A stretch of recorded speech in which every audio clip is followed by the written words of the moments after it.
gimana caranya biar networking? Pertama kita connect sama siapapun yang bekerja di perusahaan itu atau mungkin di field itu. Let's say misalnya teman-teman pengen deep dive into marketing gitu ya. Jadi cari orang-orang yang memang bekerja di bidang itu.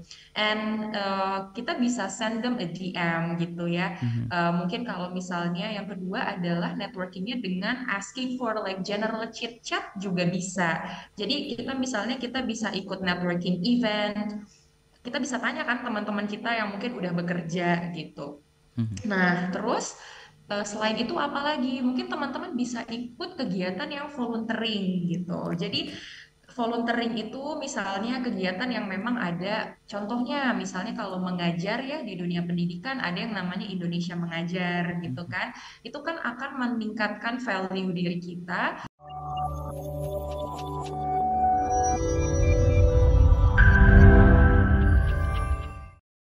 Mbak Sarah, kalau untuk yang baru lulus ya saat ini mungkin sudah di kampus nggak pernah ikut kegiatan apa-apa, tidak ada Ya, sertifikat kepanitiaan atau prestasi apa-apa gitu ya udah belajar saja oke. gitu ya. Kemudian sekarang mau Hmm. masuk ke dunia kerja, masih terlambatkah untuk bisa mendapatkan hal-hal tadi atau apa yang perlu dilakukan Mbak Sarah?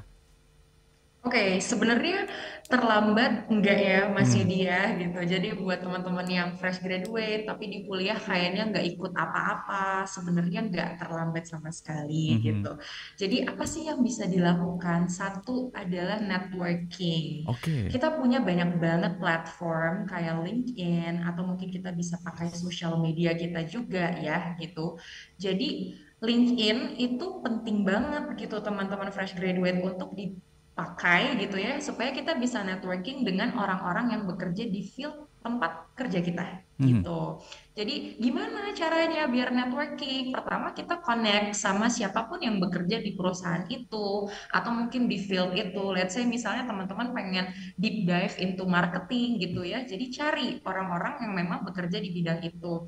And kita bisa send them a DM gitu ya. Mhm. Mungkin kalau misalnya yang kedua adalah networkingnya dengan asking for like general chit chat juga bisa. Jadi kita misalnya kita bisa ikut networking event, kita bisa tanya kan teman-teman kita yang mungkin udah bekerja gitu. Mhm. Nah, terus selain itu apalagi? Mungkin teman-teman bisa ikut kegiatan yang volunteering gitu. Jadi volunteering itu misalnya kegiatan yang memang ada contohnya, misalnya kalau mengajar ya di dunia pendidikan ada yang namanya Indonesia Mengajar gitu Mhm. kan. Itu kan akan meningkatkan value diri kita, Mhm. meningkatkan kemampuan atau skill set kita dalam mengajar ke anak-anak misalnya, dan itu bisa kita pakai di pekerjaan kita kalau kita ingin menekuni di bidang pendidikan Mhm. gitu. Nah, itu yang kedua ikut volunteering. Yang ketiga, teman-teman bisa juga misalnya jadi freelance atau mungkin ambil tadi side-side project gitu. Nah, tiga hal ini penting banget untuk teman-teman lakukan dan coba explore supaya kita sebenarnya tidak percaya diri kalau kita tidak punya keilmuan yang banyak kan ya. Mhm. Mhm. Gitu ya Mas Yudi ya. Mhm. Mhm. Kita nggak berani untuk ngomong karena kita merasa kayaknya satu, kurang pengetahuannya. Oke. Dua, kita tidak tahu mau menyampaikannya seperti apa. Nah, dengan melakukan tiga hal tadi, itu akan membantu kita supaya ketika misalnya sudah bekerja di tempat kerja yang baru, we know what we're talking about gitu. Ya. Jadi kita sedikit-sedikit tahu, we know the game gitu. Mhm. Jadi mungkin tiga hal itu sih Mas Yudi yang bisa kita lakukan ya as fresh graduate. Mhm, jadi penting. Yang pertama, kekhawatirannya adalah karena mungkin kurang pengetahuan bisa di-upgrade dengan networking Hmm, dan juga dengan berbagai kegiatan tadi. Yang kedua, ya, sebetulnya sudah punya pengetahuannya tapi takut untuk ngomong gitu, Mbak Sarah iya, ya? benar, benar. Oke. Oke. Hmm, Takutnya ini solusinya seperti apa? Karena mungkin keberanian hmm, untuk berbicara dengan senior, dengan atasan atau yes. orang yang lebih lama ada di kantor itu karena kita Hmm, menganggap mereka lebih hmm, ahli gitu ya. Padahal kita mungkin hmm. juga ada informasi yang mungkin hanya kita yang punya gitu. Itu gimana menumbuhkan Ya, keberanian itu Mbak Sarah? oke. Oke, nah untuk menemukan keberanian itu sebenarnya ada dua. Kalau kita berbicara kan pasti satu kita harus tahu audiens, yang Mhm, kedua kita harus tahu konten ya, berarti betul. Mas Yudi. Nah, dengan kita punya mentor atau kita sering networking, itu pertama pasti membantu kita untuk tahu tentang kontennya, dan yang kedua kita jadi tahu memposisikan diri kita dengan audiens kita gitu. Misalnya kita mau mau berbicara dengan manajer, berarti kan harus komunikasinya yang asertif ya. Hmm, Cara berkomunikasi asertifnya kita bisa modeling dari mentor kita atau kita bisa modeling dari direct supervisor kita seperti itu. Nah, jadi eh, tidak merasa percaya diri saat saat berbicara dengan lawan kerja mhm. itu bisa dikurangi dengan cara kita mengobservasi gitu dari kolega kita atau mungkin dari direct supervisor kita di tempat kerja gitu, Mas Yudi. Oke, ini menarik ya sahabat Mm-mm. Sonora. Dan itu sebenarnya bisa dilatih ya. Eh, Iya, eh, ini penting sekali sahabat-sahabat Sonora karena ketika baru masuk kerja mungkin ada istilah tadi masa percobaan atau masa trial, iya, masa probation. Jadi kalau misalkan Anda passion. fail di fase ini, waduh, karir Anda bisa Hmm, selesai di perusahaan itu ya. Jadi iya. penting sekali sebetulnya kepercayaan diri ini Mbak Sarah ya. Tadi Mm-mm. ada SWOT analysis, kemudian how to network, dan eh, kalau kita bicara tentang know what to do di tempat kerja Iya. yang baru, Mm-mm. memangnya Mm-mm. ada banyak Mbak seorang karyawan yang baru yang tidak tahu apa yang harus mereka lakukan gitu. Oke, menarik ya Mas Yudi ya. Sebenarnya ketika ditanya apakah banyak, Mm-mm. sudah pasti banyak gitu. Oke, By percentage gitu ya, bukan tidak tahu sama sekali apa yang dilakukan, tapi lebih ke adjusting dengan apa yang harus dilakukan gitu. oke.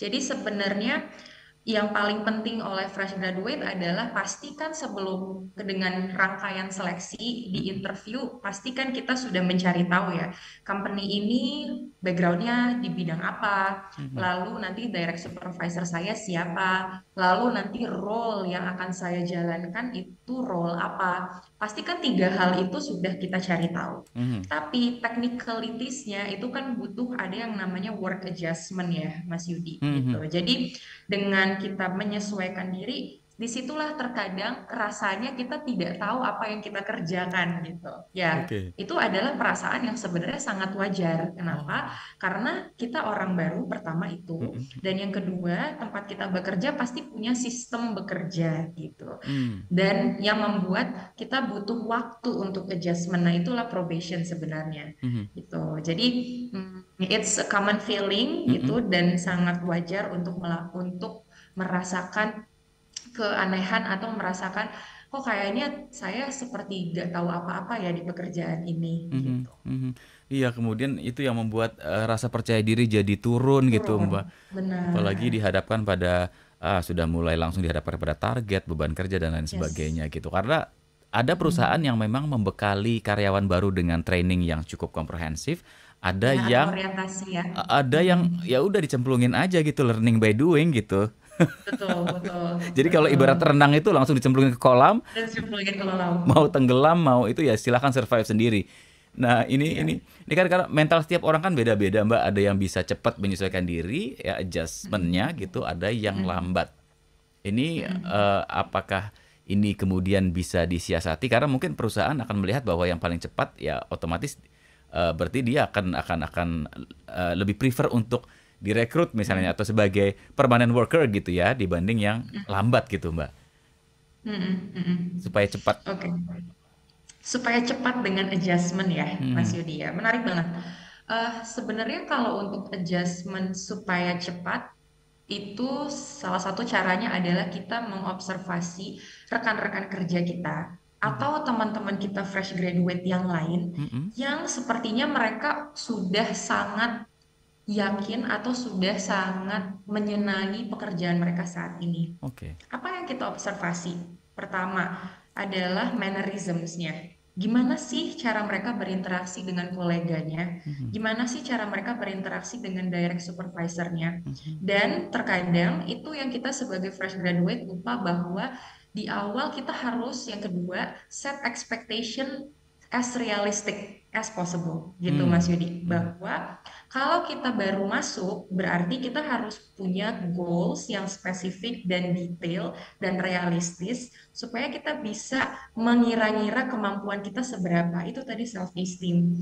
Jadi supaya kita bisa percaya diri kita harus realistis dulu. Oke, kalau 2 minggu awal masih navigating itu sebenarnya masih sangat wajar. mhm, Atau 2 minggu awal atau 1 bulan pertama kita masih bertanya technicalities yang mungkin kesannya receh ya mhm, gitu. mhm, Tapi kita kan baru masuk gitu. Jadi itu yang kadang kita sebagai fresh graduate merasa bahwa kalau sudah masuk tempat kerja harus perform as good as possible dalam waktu 1 bulan, kan tidak mhm, gitu. mhm, Nah, kan itu perusahaan sebenarnya sudah set juga timing berapa lama orang seharusnya bisa adjusting ya. Tadi ada mhm, probation 3 bulan. Jadi mhm, yang pertama adalah observe mannerism dari teman-teman kita, mhm, yang kolega kita gitu ya. mhm, Yang kedua adalah set goals untuk diri kita sendiri supaya kita semakin yakin gitu dengan diri kita bahwa kita bisa kok untuk melakukan pekerjaan ini adjustingnya hanya 2 bulan misalnya. Gitu, Mas hmm. Yudi.